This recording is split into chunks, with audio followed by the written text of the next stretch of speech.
Hello students, my name is Devojit Shah and welcome to my YouTube channel Laws of Physics। तो आज के lecture में हम लोग डिस्कस करेंगे motion of A charge particle between two plates.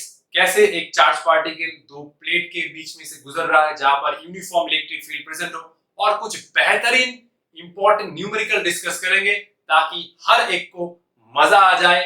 तो बिना टाइम वेस्ट किए आज का जर्नी स्टार्ट करते हैं। यह है आज का हमारा पहला कंसेप्ट। आप लोग इसको कंसेप्ट भी समझ सकते हो या न्यूमेरिकल भी समझ सकते हो, क्योंकि इस कंसेप्ट का जो हर एक रिजल्ट आएगा वो हम लोग को याद रखना है और ध्यान से याद रखना है, ताकि हम लोग एग्जाम में जल्दी कोई प्रॉब्लम को इजीली सॉल्व कर पाए। ठीक है, तो आइए देखते हैं।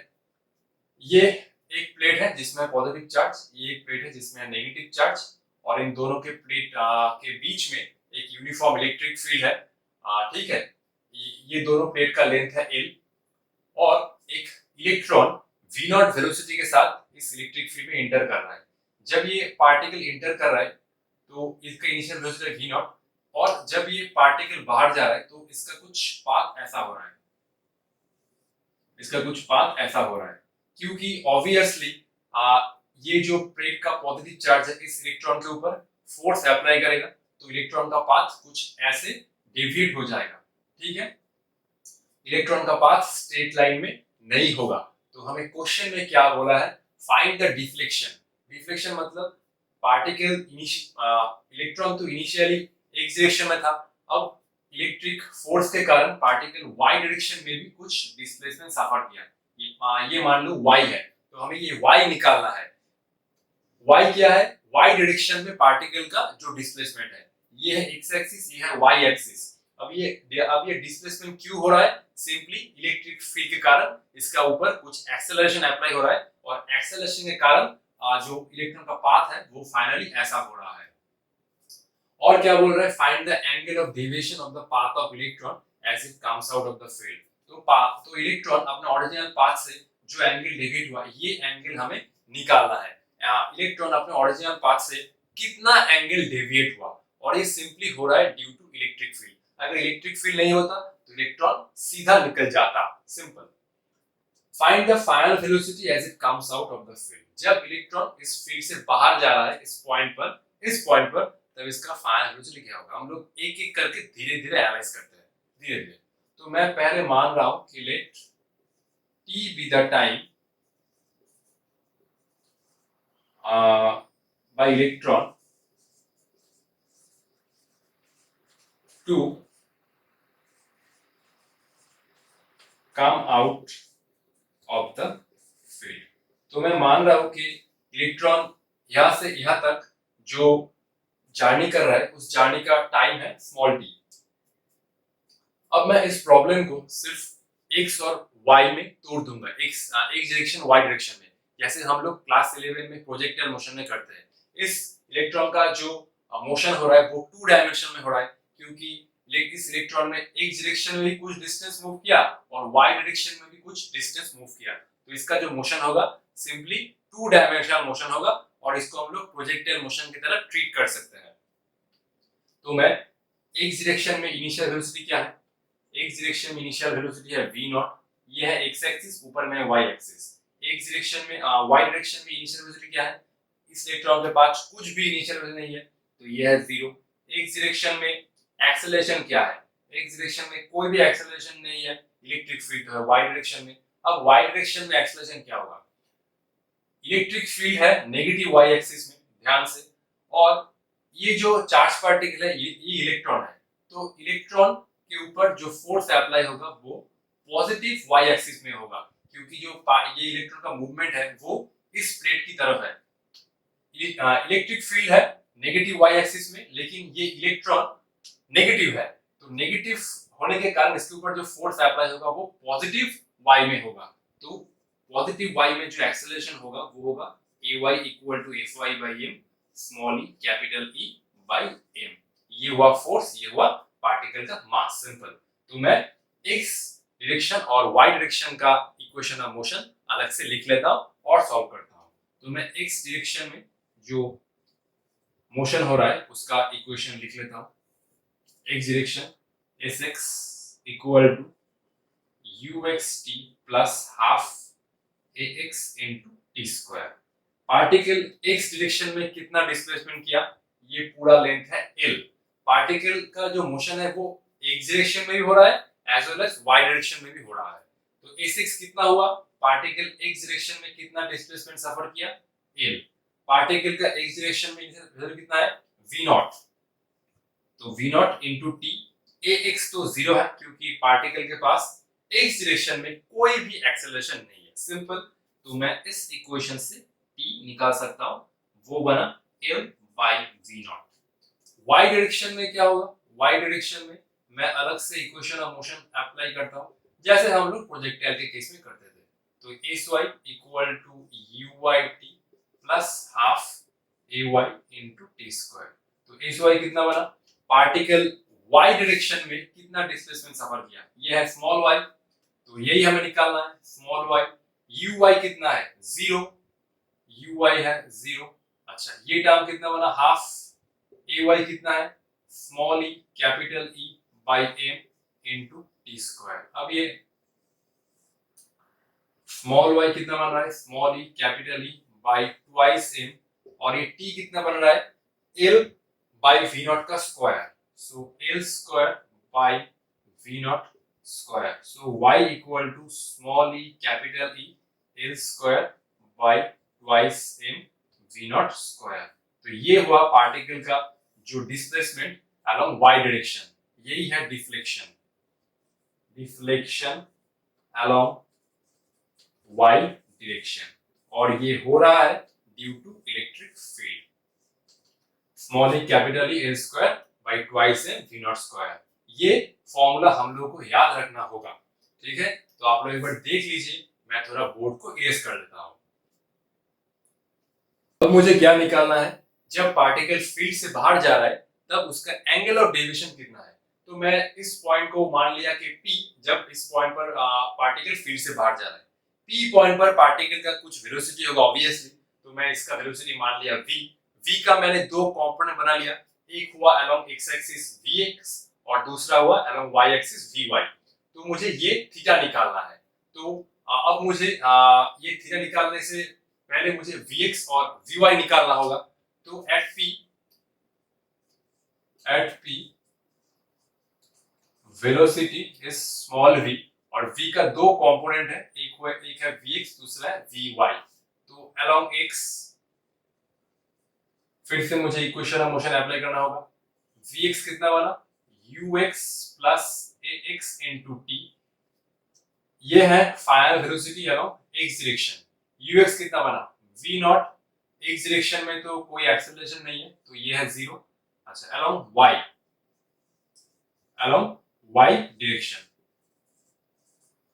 y डायरेक्शन में पार्टिकल का फाइनल वेलोसिटी क्या है, vy। v का y कंपोनेंट है vy, तो मैं इसको लिख सकता हूं vy equal to uy plus ay into t. तो ये बना vy, uy कितना है, जीरो है, तो ये पूरा टर्म जीरो। ay कितना है, ay है small e capital E by m, और हमारा t क्या था, t था हमारा l बाई v नॉट। तो vx और vy ये आ रहा है, मैं एक बार चेक कर लेता हूँ।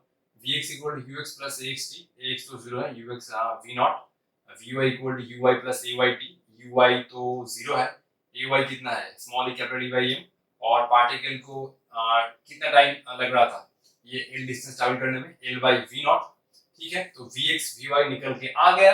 अब मुझे ये थीटा निकालना है, तो tan थीटा क्या होगा, परपेंडिकुलर बाई बेस, ये है vy, ये है vx, तो tan थीटा कितना आ रहा है, tan थीटा आ रहा है vy बाई vx। vy कितना बना, small e capital E by l, यहाँ से m v नॉट, और vx कितना बना, v नॉट। तो मैं यहाँ से लिख सकता हूँ tan theta equal to small e capital E by l, यहाँ से m v naught square, theta equal to tan inverse small e capital E by m, यहाँ से m v नॉट का स्क्वायर। तो ये हुआ एंगल ऑफ डेविएशन जब particle field से बाहर जा रहा है, और मैं इसको साइड में लिख रहा हूं, और ये रिजल्ट आप लोगों को याद रखना होगा, theta equal to tan inverse small e capital E by l, यहाँ से m v नॉट स्क्वायर। ये इक्वेशन मतलब ये फॉर्मूला हम लोग को याद रखना होगा। तो ये था p पॉइंट पर vx और vy। अब हमें सिंपल वेक्टर एडिशन करना होगा। vx और vy के बीच में एंगल कितना है 90। तो हम लोग अगर रिजल्टिंग वेलोसिटी का मैग्नीट्यूड निकालना चाहते हैं तो ये बनेगा under root vx square plus vy square twice vx vy का कॉस ऑफ 90 डिग्री। तो ये बना vx, ये पूरा टर्म गया क्योंकि cos 90 हो रहा है 0, vx square plus vy square, तो v आ रहा है v naught square plus vy का square small e capital E by l, यहाँ से m v नॉट का स्क्वायर। तो ये आ रहा है पार्टिकल का फाइनल वेलोसिटी जब पार्टिकल फील्ड से बाहर जा रहा है। ये तीनों इक्वेशन आप लोग को याद रखना होगा। अगर मान लो कोई प्रॉब्लम आ जाता है कि एक वैल्यू दे दिया, कुछ वैल्यू दे दिया पार्टिकल का y डायरेक्शन में जो डिस्प्लेसमेंट हो रहा है वो बताओ। अब डेरिवेशन करने का टाइम नहीं, सिर्फ ये फॉर्मूला याद रखो, वैल्यू निकाल दो। ये हुआ थीटा, जब पार्टिकल फील्ड से बाहर जा रहा है तो एंगल ऑफ डेविएशन कितना है, और ये हुआ पार्टिकल का फाइनल वेलोसिटी जब पार्टिकल फील्ड से बाहर जा रहा है। तो ये तीनों इक्वेशन याद रखो। अगर कुछ डेटाबेस प्रॉब्लम आता है तो सिंपल इन तीनों इक्वेशन को यूज कर दो और वैल्यू निकाल लो। तो एक बार ध्यान से देख लो। हम लोग अब प्रॉब्लम की तरफ चलते हैं। ये प्रॉब्लम डिस्कस करने से पहले मैं आप लोगों के साथ एक कांसेप्ट डिस्कस कर लेता हूँ जो है लास्ट प्रॉब्लम का।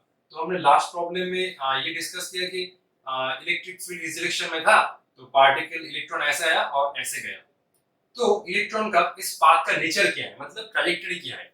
ट्रैजेक्टरी मतलब क्या है, पार्टिकल जिस पाथ में जा रहा है उसका नेचर क्या है। ये सर्कल है या इलिप्स है या स्ट्रेट लाइन है या पैराबोला है। ऑब्वियसली तो स्ट्रेट लाइन नहीं है क्योंकि तो स्ट्रेट लाइन में नहीं मूव कर रहा है। तो हम लोग कैसे लिख सकते हैं, तो पार्टिकल जो y डायरेक्शन में जो डिस्प्लेसमेंट सफर किया था उसका इक्वेशन क्या था, small y equal to capital E small e by l square twice m v naught square. L किया था इस प्लेट का लेंथ। अगर मैं इस एल को रिप्लेस करके x लेता हूं तो मैं इस इक्वेशन में लिख सकता हूं small e capital E x square by twice m v naught square. x क्या है, x का वैल्यू है l। x मतलब क्या हुआ, पार्टिकल x डिस्टेंस में कितना मूव किया। तो इस इक्वेशन से हम लोग लिख सकते हैं y equal to x square, और ये इक्वेशन आता है पैराबोला का। तो पार्टिकल का जो ट्रैजेक्टरी था इस केस में उसका जो नेचर था वो होगा पैराबोला। तो ये क्वेश्चन में सेमी कॉन्सेप्ट है। A small point mass carrying some positive charge on it is released from the edge of a table. There is a uniform electric field in this region in the horizontal direction. और ये है x direction, ये है y direction. उसका correct trajectory क्या होगा, आप लोग एक बार खुद से ट्राई कर लीजिए, मैं उसको देखता हूँ। आई होप आप लोगों ने ये प्रॉब्लम सॉल्व कर लिया होगा, और मोस्ट ऑफ द स्टूडेंट का ये आया पैराबोला जस्ट प्रीवियस कॉन्सेप्ट को यूज करके। ये प्रॉब्लम कुछ अलग कह रहा है और इसका जो ट्रैजेक्टरी होगा वो पैराबोला नहीं होगा। तो आइए देखते हैं। तो ये मान लो एक टेबल है, टेबल के ऊपर चार्ज पार्टिकल है Q। इलेक्ट्रिक फील्ड है अलोंग x डायरेक्शन, तो यहाँ पर इलेक्ट्रिक फील्ड है, यह x यह y, और इलेक्ट्रिक फील्ड है अलोंग हॉरिजॉन्टल डायरेक्शन। इसका जो करेक्ट ट्रैजेक्टरी होगा वो हम लोग कैसे लिख सकते हैं, तो सिंपल इस प्रॉब्लम को मैं x और y में तोड़ लूंगा, अलग अलग इक्वेशन मोशन लिख लूंगा, तो उसमें से हम लोग लिख सकते हैं इसका जो ट्रैजेक्टरी होगा वो क्या होगा। पार्टिकल x डायरेक्शन में कुछ इनिशियल वेलोसिटी था नहीं, y डायरेक्शन में भी कुछ नहीं था इनिशियल। एक्सेलरेशन होगा कुछ x डायरेक्शन में, हाँ होगा क्योंकि इलेक्ट्रिक फील्ड तो अभी x डायरेक्शन में है। Small q capital E by m। Last problem में पार्टिकल का x डायरेक्शन में कोई भी एक्सेलरेशन नहीं था, सिर्फ y में था, और इस प्रॉब्लम में पार्टिकल का x डायरेक्शन में एक्सेलरेशन आ रहा है ड्यू टू इलेक्ट्रिक फील्ड, और y डायरेक्शन में हमें इस केस में ग्रेविटी लेना होगा। तो y डायरेक्शन ये है, ग्रेविटी भी नीचे अप्लाई हो रहा है, तो y डायरेक्शन में एक्सेलरेशन है, एक्सेलरेशन ड्यू टू ग्रेविटी। अब इसका ट्रैजेक्टरी क्या होगा, मतलब ये पार्टिकल क्या इस लाइन के अलोंग आएगा या पार्टिकल इस लाइन के अलोंग आएगा, ये क्या होगा। तो मैं मान लेता हूं कि जो पार्टिकल का नेचर पास होगा वो ये होगा, मैं कोई मान लेता हूँ सपोज, और पार्टिकल जब इस पॉइंट पर आया तो पार्टिकल का x डायरेक्शन में डिस्प्लेसमेंट हुआ x और y डायरेक्शन में डिस्प्लेसमेंट हुआ y। तो सिंपल x और y का इक्वेशन ऑफ मोशन लिखो और अप्लाई करो। x डायरेक्शन में पार्टिकल ने कितना डिस्प्लेसमेंट सफर किया, x equal to uxt plus half ax t square. ux तो 0 है, ये पूरा टर्म है 0। sx मतलब x, पार्टिकल ने अगर ये ट्राइटेक्टरी फॉलो किया, अगर मैंने इफ लिया है, अगर पार्टिकल ये ट्राइटेक्टरी फॉलो किया तो x डायरेक्शन में कितना डिस्प्लेसमेंट हो, x हाफ ax कितना है small e small q capital E by m into t square. यहां से मैं t स्क्वायर लिख सकता हूं, क्या लिख सकता हूं, twice m x divide by small q into e। और मैं फिर से y डायरेक्शन का इक्वेशन ऑफ मोशन लिखूंगा और यहां से मैं चेक करूंगा कि पार्टिकल का ट्राइटेक्टरी क्या होगा। तो sy equal to uyt plus half ay into t square. sy मतलब क्या हुआ, पार्टिकल y डायरेक्शन में कितना डिस्प्लेसमेंट सफर किया, तो ये हुआ y, uy तो 0 है तो ये पूरा टर्म 0, ay कितना है हाफ g t स्क्वायर। अब ये t स्क्वायर कितना बना, half into g, t square कितना बना twice mx by qe, twice mx by qe, 2 cancel, तो y बन रहा है mgx by qe, mgx by qe। ये हुआ ट्राइटेक्टरी का इक्वेशन। अब ये इक्वेशन क्या है, सर्कल है, इलिप्स है, स्ट्रेट लाइन है, पैराबोला है, क्या है। अब ध्यान से देखो, m कांस्टेंट है, g कांस्टेंट है, स्मॉल q कांस्टेंट है, कैपिटल E कांस्टेंट है, तो simple y proportional to x। ये किसका इक्वेशन होता है, ये इक्वेशन होता है स्ट्रेट लाइन। तो ऑप्शन बी इज करेक्ट, मतलब पार्टिकल कुछ इस डायरेक्शन में आएगा, इस डायरेक्शन में। इनिशियली तो पार्टिकल टेबल के ऊपर था, तो पार्टिकल इनिशियली इस डायरेक्शन में आएगा, स्ट्रेट लाइन में आएगा, स्ट्रेट लाइन में। इस प्रॉब्लम का जो नेचर है वो प्रीवियस कांसेप्ट से थोड़ा अलग है। ये प्रॉब्लम में पार्टिकल स्ट्रेट लाइन फॉलो कर रहा है, क्यों, क्योंकि इस केस में पार्टिकल के पास x डायरेक्शन में एक्सेलरेशन है। लास्ट प्रॉब्लम में पार्टिकल के पास x डायरेक्शन में कोई भी एक्सेलरेशन नहीं था, सिर्फ y डायरेक्शन में एक्सेलरेशन था। और इस प्रॉब्लम में पार्टिकल के पास x डायरेक्शन में भी एक्सेलरेशन है और y डायरेक्शन में भी एक्सेलरेशन है। तो जो पार्टिकल का नेचर आएगा वो होगा स्ट्रेट लाइन, यह straight line y proportional to x। तो जब प्रॉब्लम कर रहे हो तब ध्यान से करना और कंसेप्ट के साथ करना, ठीक है। तो और एक प्रॉब्लम की तरफ चलते हैं। तो ये क्वेश्चन आप लोग खुद से कर सकते हैं, सिंपल फॉर्मूला लगाने से इसका आंसर आ जाएगा। क्वेश्चन क्या है, ये प्लेट का लेंथ है 1 मीटर, एक इलेक्ट्रॉन इलेक्ट्रिक फील्ड में एंटर कर रहा है with velocity 2 metre per second. Uniform electric field capital E equal to 8, ये है मास और ये है इलेक्ट्रॉन का charge. m equal to mass of electron और ये है charge of electron. 8 m by E volt per meter is created between two parallel plates of length 1 meter as shown. An electron enters the field symmetrically between the plates with a speed of 2 meter per second. The angle of deviation of the path of the electron as it comes out of the field. तो मैं इसीलिए आप लोगों को बोला था, अगर आप लोगों ने वो 3 फॉर्मूला याद कर लिया ताकि इस टाइप का प्रॉब्लम आए तो जल्दी से आप लोग कर सकते हैं। तो जब ये पार्टिकल इस फील्ड से बाहर जा रहा है तब ये एंगल ऑफ डेविएशन कितना होगा। तो हम लोग सीखे थे कि tan थीटा कितना आता था, tan थीटा आता था small e capital E by m, यहां से m v naught square. Capital E कितना है, इलेक्ट्रॉन इलेक्ट्रिक फील्ड कितना है 8, जो मास ऑफ इलेक्ट्रॉन है divide by charge of electron, यह है वोल्ट पर मीटर। और वेलोसिटी कितना है v नॉट कितना है, v नॉट है 2 मीटर पर सेकंड। और लेंथ कितना है, लेंथ है 1 मीटर। अब जस्ट यहाँ पर पुट कर दो स्मॉल ई, अच्छा स्मॉल ई बैठा, कैपिटल ई का वैल्यू कितना है 8 m बाई e, l तो 1 मीटर है, l इक्वल टू 1 मीटर। अच्छा यहाँ से मैं m को जैसे था वैसे ही पुट कर दिया और v नॉट स्क्वायर मतलब ये हुआ 4, स्मॉल ई आया, ई का वैल्यू कितना है 8 m by e, l कितना है 1 मीटर जो प्लेट का लेंथ है, m कितना है, m तो m ही आ रहा, और v नॉट जो इनिशियल वेलोसिटी है 2 स्क्वायर 4, यहाँ से e से e गया, m से m गया, और ये आ रहा है 8 by 4 और ये आ रहा है 2, तो simple tan theta equal to 2 और theta equal to tan inverse 2। तो ये आया मजा।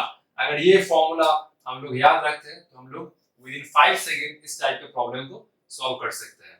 तो हम लोग नेक्स्ट प्रॉब्लम की तरफ चलते हैं। ये प्रॉब्लम तो जबरदस्त है। इस प्रॉब्लम में क्लास 11 में जो था प्रोजेक्टाइल मोशन उसका कॉन्सेप्ट और motion of A charge particle between two plate, ये दोनों कॉन्सेप्ट मिक्स करके ये प्रॉब्लम आ रहा है। तो पहले मैं जस्ट थोड़ा प्रोजेक्टाइल मोशन में क्या क्या था जस्ट एक इंट्रोडक्शन दे रहा हूं ताकि हम लोग इस प्रॉब्लम को आसानी से समझ पाए। तो प्रोजेक्टाइल मोशन ये था x और ये था y। अगर मैंने किसी स्पीड u के साथ कोई एंगल में कोई पार्टिकल को फेंक दिया, ये है एंगल, तो पार्टिकल इस तरह की कोई ट्रैजेक्टरी फॉलो करेगा जो होगा पैराबोला। तो पार्टिकल का जो मैक्सिमम हाइट होगा वो कितना होगा, पार्टिकल का एक्स डायरेक्शन में इनिशियल वेलोसिटी है u cos theta, y direction में इनिशियल वेलोसिटी है u sin थीटा। तो पार्टिकल का एक्स डायरेक्शन में इनिशियल वेलोसिटी है u cos थीटा, पार्टिकल का y डायरेक्शन में इनिशियल वेलोसिटी है u sin थीटा, और पार्टिकल ने जो मैक्सिमम हाइट अटेन किया उसका फॉर्मूला हमें याद रखना होगा और वो था u square sin square theta by 2g। Particle के ऊपर ग्रेविटी इस डायरेक्शन में अप्लाई हो रहा है, तो इस जो पार्टिकल ने जो मैक्सिमम हाइट अटेन किया उसका फॉर्मूला था u square sin square theta by 2g। यही कांसेप्ट हमें इस प्रॉब्लम में अप्लाई करना है। प्रॉब्लम बहुत ही ब्यूटीफुल है। An electron is projected as in figure with kinetic energy k at an angle 45 degree between two charge plate। तो ये दो चार्ज प्लेट है, इन दोनों के बीच में सेपरेशन है d। इस पॉइंट से एक चार्ज पार्टिकल को मतलब इलेक्ट्रॉन को k काइनेटिक एनर्जी से फेंका गया है और ये एंगल है थीटा जो वैल्यू है 45 डिग्री। क्वेश्चन क्या बोल रहा है, the magnitude of electric field so that the electron just fails to strike the upper plate. हमें इस इलेक्ट्रिक फील्ड का वैल्यू निकालना है। इलेक्ट्रिक फील्ड है इस डायरेक्शन में बॉटम टू टॉप, ताकि ये इलेक्ट्रॉन इस अपर प्लेट को स्ट्राइक करने से फेल हो जाए। तो इस इलेक्ट्रॉन का जो ट्राइजेक्टरी होगा वो कैसा होगा, जस्ट ये ऐसा कुछ होगा, एक प्रोजेक्टाइल मोशन होगा। हमें इस इलेक्ट्रिक फील्ड का वैल्यू निकालना होगा ताकि ये इलेक्ट्रॉन इस अपर प्लेट को नहीं टकरा पाए। तो अगर ये इलेक्ट्रॉन अपर प्लेट को नहीं टकरा पाए तो इसका जो मोशन होगा वो कुछ ऐसा मोशन होगा, समथिंग प्रोजेक्टाइल मोशन। तो हमें इस इलेक्ट्रिक फील्ड का वैल्यू निकालना है और इन दोनों के बीच में सेपरेशन है d। तो इसी को जस्ट इसी फॉर्मूला को हम लोग इस केस में अप्लाई कर सकते हैं, h becomes d, क्योंकि इस केस में पार्टिकल जो मैक्सिमम हाइट अटेन किया वो है h और इस केस में पार्टिकल जो जिसे अटेन किया वो होगा d। इसी फॉर्मूला को हमें इस केस में अप्लाई करना होगा। इस केस में पार्टिकल जो हाइट अटेन कर रहा है मैक्सिमम हाइट वो है h और इस केस में पार्टिकल जो वर्टिकल डिस्टेंस कवर कर रहा है वो होगा d। पार्टिकल इस प्लेट को नहीं टकरा पाएगा, जस्ट इस पॉइंट के थोड़ा सामने से पार कर जाएगा। तो पार्टिकल का जो मोशन होगा वो one kind of projectile motion होगा।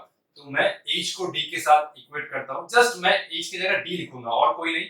और इस केस में पार्टिकल के ऊपर ग्रेविटी था और इस केस में हमें ग्रेविटी को नेग्लेक्ट करना होगा और इस केस में पार्टिकल के ऊपर जो फोर्स आएगा वो कितना होगा, a equal to f by m that is equal to QE by m, और इसी को हम लोग G इफेक्टिव लिख सकते हैं। ठीक है, तो ये था इलेक्ट्रॉन के ऊपर फोर्स कौन से डायरेक्शन में अप्लाई होगा। इलेक्ट्रिक फील्ड है बॉटम टू टॉप, तो ऑब्वियसली इलेक्ट्रॉन के ऊपर जो फोर्स अप्लाई होगा वो इस डायरेक्शन में होगा, क्योंकि इलेक्ट्रिक फील्ड है बॉटम टू टॉप और इलेक्ट्रॉन का चार्ज है नेगेटिव, तो इसीलिए इलेक्ट्रॉन फिर से नीचे आ रहा है। तो जस्ट मैं इसको यहाँ से लिख सकता हूँ small d equal to u square sine square, इस केस में एंगल कितना है थीटा 45 डिग्री, तो ये बन रहा साइन स्क्वायर 45 डिग्री, और इस केस में मैं g को रिप्लेस करके जस्ट QE by m लिखूंगा, QE by m। ठीक है, तो जस्ट मैं इस इक्वेशन को अप्लाई करूंगा। इस केस में जी था और इस केस में हम लोग ग्रेविटी को नेग्लेक्ट कर रहे हैं। ग्रेविटी को नेग्लेक्ट करके हम लोग जो एक्सेलरेशन ले रहे हैं वो इलेक्ट्रिक फील्ड की वजह से आ रहा है। तो ये स्मॉल डी। अच्छा, पार्टिकल के इनिशियल काइनेटिक एनर्जी क्या था के, तो मैं के को ऐसे लिख सकता हूं K equal to half m u square. U square कितना बना, यू स्क्वायर बना twice K by m equal to u square. तो यू स्क्वायर बना 2 K by m. Sine square 45, sine square 45 कितना होता है, साइन 45 होता है 1/√2, तो साइन स्क्वायर 45 कितना बनेगा 1/2। ये 2 नीचे लिखो और q e बाई m। अच्छा, अगर ये ऊपर आता है तो ये कितना बनेगा small m by q into e। ये 2 से 2 गया, m से m गया, तो स्मॉल d कितना आ रहा है, स्मॉल d आ रहा है k बाई 2 q e और इलेक्ट्रिक फील्ड का वैल्यू आ रहा है k by twice q d। तो कौन सा ऑप्शन आ रहा है, ऑप्शन सी। ये प्रॉब्लम बहुत ही कंसेप्चुअल है। आई होप ये प्रॉब्लम आप लोगों को बहुत पसंद आया होगा। और अब हम लोग अपना होमवर्क की तरफ चलते हैं जो हमने लास्ट क्लास में आप लोगों के लिए छोड़ा था। तो ये था हमारा पहला homework, the maximum electric field intensity on the axis of a uniformly charged ring of charge q and radius r। Ring एक रिंग है जिसमें टोटल चार्ज है q और रेडियस है r। तो हमें रिंग के एक्सिस पर कोई पॉइंट ढूंढना होगा और उस पॉइंट पर हमें मैक्सिमम इलेक्ट्रिक फील्ड इंटेंसिटी निकालना होगा। तो ये तो हमने बहुत बार डिस्कस किया है और इसका सॉल्यूशन मैंने लास्ट लेक्चर में भी डिस्कस किया है। आप लोग एक बार देख लेना, मैं डिस्क्रिप्शन बॉक्स में उसका लिंक दे दूंगा। तो ये है रिंग, रिंग में टोटल चार्ज है Q और रिंग का रेडियस है R। ये रिंग के सेंटर से, ये रिंग के सेंटर से कोई एक पॉइंट है x और x पॉइंट पर, मतलब ये P पॉइंट है, रिंग के सेंटर से x डिस्टेंस पर कोई एक P पॉइंट है। तो P पॉइंट पर इलेक्ट्रिक फील्ड कितना होगा, P पॉइंट पर इलेक्ट्रिक फील्ड हम लोग लिख सकते हैं EP equal to 1/4 pi epsilon तो नहीं है, मैं यहाँ पर 1/4 एप्सिलॉन k ले रहा हूँ। तो ये कितना बनता, small q into x divided by r square plus x square to the power of 3/2। ये था रिंग के एक्सिस पर कोई एक पॉइंट पर इलेक्ट्रिक फील्ड का इंटेंसिटी। अब क्वेश्चन में क्या बोला है, the maximum electric field intensity on the axis.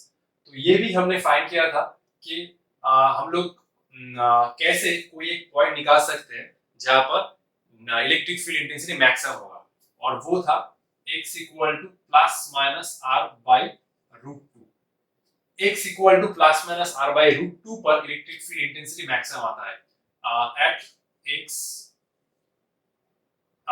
EP becomes, ये सब कुछ मैंने लास्ट लेक्चर में डिस्कस किया है, आप लोग एक बार देख लेना। तो सिंपल मैं इस पॉइंट पर इलेक्ट्रिक फील्ड इंटेंसिटी निकाल दूंगा क्योंकि x equal to plus minus r by root two पर इलेक्ट्रिक फील्ड इंटेंसिटी मैक्सिमम होता है। और इसका जो ग्राफ है वो ऐसा होता है कुछ, ये आता है minus r by root two और ये आता है r बाई रूट टू। ये है E और ये है x। तो ऑब्वियसली इन दोनों पॉइंट पर इलेक्ट्रिक फील्ड इंटेंसिटी का वैल्यू मैक्सिमम होगा। तो जस्ट मैं इसको पुट कर रहा हूं, E equal to small q, x आ रहा है r by root two, r square plus x square कितना बनेगा, r square by 2 to the power of 3/2। x का वैल्यू मैंने लिया r by root two, r square plus x square, r square by 2 to the power of 3/2। यहाँ से q into r by root two, ये आ रहा है 3 r square by 2 to the power of 3/2। अच्छा, यहाँ से बन रहा है ये 2 अगर ऊपर जाता है तो कितना बन रहा है QR 2 to the power of 3/2। मैं इसको ऐसे लिख रहा हूँ, ये 2 ऊपर गया तो 2 टू द पावर ऑफ 3/2, इस 2 को मैंने ऐसे लिखा 2 to the power of half.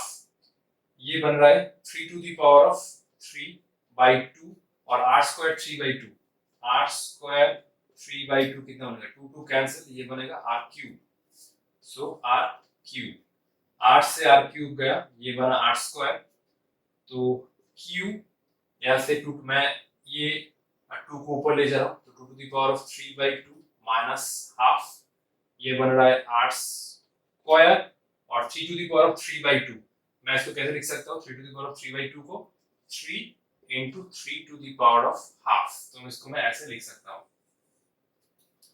तो मेरा जो इलेक्ट्रिक फील्ड इंटेंसिटी का मैक्सिमम वैल्यू होगा, तो मैं Q, ये कितना बना 3 माइनस 1, 2/2 1, ये बना 2Q divided by 3 to the power half कितना बना 3√3 आर स्क्वायर, तो ये हुआ इलेक्ट्रिक फील्ड इंटेंसिटी। तो x equal to plus minus r by root 2 पर जो इलेक्ट्रिक फील्ड इंटेंसिटी का मैक्सिमम वैल्यू वो है 2Q बाई 3√3 r स्क्वायर, ये हुआ ऑप्शन सी। तो हम लोग नेक्स्ट होमवर्क की तरफ चलते हैं। ये था हमारा सेकंड होमवर्क लास्ट वीडियो का। ये प्रॉब्लम बहुत ही इंटरेस्टिंग है। An infinite number of point charges each carrying 1 microcoulomb charge are placed along y axis at y equal to 1 meter, 2 meter, 4 meter, 8 meter, etc. The force on a 1 coulomb point charge placed at the origin is x into the power 3 into x का value हमें निकालना है। तो question क्या बोल रहा है, मैं इसको y एक्सिस इधर ले रहा हूँ, ठीक है, तो एक ही एक्सिस है, मैं y एक्सिस इधर ले रहा हूँ, ये है origin. 1 metre, 2 metre, 4 metre, 8 metre करके ऐसे infinite number of charges placed है along y axis, infinite number of charges placed है, हर एक का मैग्नीट्यूड है 1 माइक्रोकूलम। तो ये है 1 मीटर, ये है 2 मीटर, ये है 4 मीटर, ये है 8 मीटर, ठीक है। तो ऐसे चलता जा रहा है, infinite number of point charge है, यहाँ पर 1 माइक्रोकूलम, 1 माइक्रोकूलम, 1 माइक्रोकूलम, यहाँ पर 1 माइक्रोकूलम। क्वेश्चन क्या बोल रहा है, ओरिजिन पर एक 1 कूलम चार्ज प्लेस्ड है, ओरिजिन पर, तो हमें इन सभी चार्ज के वजह से, मतलब इनफाइनाइट नंबर ऑफ चार्ज के वजह से 1 कूलम चार्ज के ऊपर जो नेट फोर्स निकल के आ रहा है उसका वैल्यू है x into 10 to the power 3 newton, x का वैल्यू हमें निकालना है। तो force on a unit positive charge, मतलब force on a 1 coulomb positive charge क्या होता है, intensity, electric field intensity value कितना होता है q बाई r स्क्वायर। तो हमें सिंपल इन सभी इनफाइनाइट नंबर ऑफ चार्ज की वजह से ओरिजिन पर इलेक्ट्रिक फील्ड इंटेंसिटी का नेट वैल्यू निकालना है और इसको x equal to 10 to the power 3 newton के साथ इक्वेट करना है, तभी हम लोग x को निकाल सकते हैं। तो हर एक चार्ज के वजह से इलेक्ट्रिक फील्ड इंटेंसिटी का जो वैल्यू आएगा वो तो अलग अलग होगा, क्योंकि डिस्टेंस अलग है, इसमें 1 मीटर, इसमें 2 मीटर, इसमें 4 मीटर, लेकिन डायरेक्शन सेम आएगा। ये इसको रिपेल करेगा इस डायरेक्शन में, ये इसको रिपेल करेगा इस डायरेक्शन में, और ये भी इसको रिपेल करेगा इस डायरेक्शन में, और ये भी इसको रिपेल करेगा इस डायरेक्शन में, ये भी इसको रिपेल करेगा इस डायरेक्शन में। हर एक चार्ज इस पॉइंट पर 1 कूलम चार्ज को रिपेल कर रहा होगा। और ऐसे भी समझ सकते हो कि इलेक्ट्रिक फील्ड इंटेंसिटी कोई भी चार्ज से दूर जाता है, तो इलेक्ट्रिक फील्ड इंटेंसिटी इसकी वजह से दूर की तरफ जाता हुआ, इसकी वजह से दूर की तरफ जाता हुआ, इसकी वजह से दूर की तरफ जाता हुआ, इसकी वजह से दूर की तरफ जाता हुआ, क्योंकि हर एक पॉजिटिव चार्ज है, ऐसे infinite number of point charges है। तो हम लोग नेट इंटेंसिटी निकाल सकते हैं। ई नेट कितना आएगा, मैं 1/4 को पहले k लिख लेता हूं, k, अच्छा, तो ये बना q बाई, ये डिस्टेंस कितना है इसमें 1 स्क्वायर, फिर से q बाई, ये कितना बना 2 स्क्वायर, फिर से q बाई, ये डिस्टेंस कितना है ओरिजिन से 4 स्क्वायर, फिर से q बाई, ये डिस्टेंस कितना है 8 मीटर, तो ये बना 8 स्क्वायर, ऐसे प्लस प्लस प्लस ये चलता जा रहा है, क्योंकि infinite number of charges placed है। अब k आया, मैं q को कॉमन ले रहा हूं, तो ये बना 1 प्लस 1/4, ये आ रहा है 1/16, ये आ रहा है 1/64 प्लस प्लस प्लस, ऐसा कुछ आ रहा है। तो इसको मैं कैसे लिखूं, ये बाइनोमियल एक्सपेंशन का एक फॉर्मूला आता है, 1 plus x square plus x cube plus plus plus, ये कितना आता है, ये आता है 1 minus x to the power of inverse. इसमें x कितना है 4, इसका अगर इसमें हम लोग x कितना ले सकते हैं, इसमें x है 1/4। एक बार ध्यान से देखो, अगर मैंने x इक्वल टू 1/4 लिया, इसका स्क्वायर करने से कितना आएगा 1/16, इसका क्यूब कर दो कितना आएगा 1/64। जस्ट इस इक्वेशन को इसके साथ कंपेयर करो तो हमें x का वैल्यू निकल के आएगा 1/4। तो इसको हम लोग डायरेक्टली लिख सकते हैं, ये बाइनोमियल एक्सपेंशन है 1 माइनस x, मतलब इस केस में x कितना 1/4 to the power of inverse. तो के क्यू इसमें आ रहा है 3/4 का इनवर्स, तो के क्यू 3/4 नीचे गया, ठीक है। तो ई नेट कितना आ रहा है, ई नेट आ रहा है 4kq/3, 4kq/3, सो 4/3 इधर आया। k का वैल्यू है 1/4 pi epsilon not, k is 1/4 pi epsilon not, जो है 9 × 10⁹। ये तो स्टैंडर्ड वैल्यू है, हम ले सकते हैं 9 × 10⁹। और q क्या है 1 माइक्रो कूलम, तो 10⁻⁻6, 3 से 9 गया, ये आया 3, सो 4 × 3 कितना आता है 12, तो ये बचा 9 - 6 3। तो ई नेट का जो वैल्यू था वो था x × 10⁻3, ई नेट का जो वैल्यू था वो था x × 10⁻3। जस्ट इन दोनों इक्वेशन को कंपेयर करो तो हमारा x निकल के आ रहा है 12, ठीक है। तो एक बार ध्यान से देख लेना। तो ठीक है, आज के लिए इतना ही, मिलते हैं नेक्स्ट वीडियो में। All the best.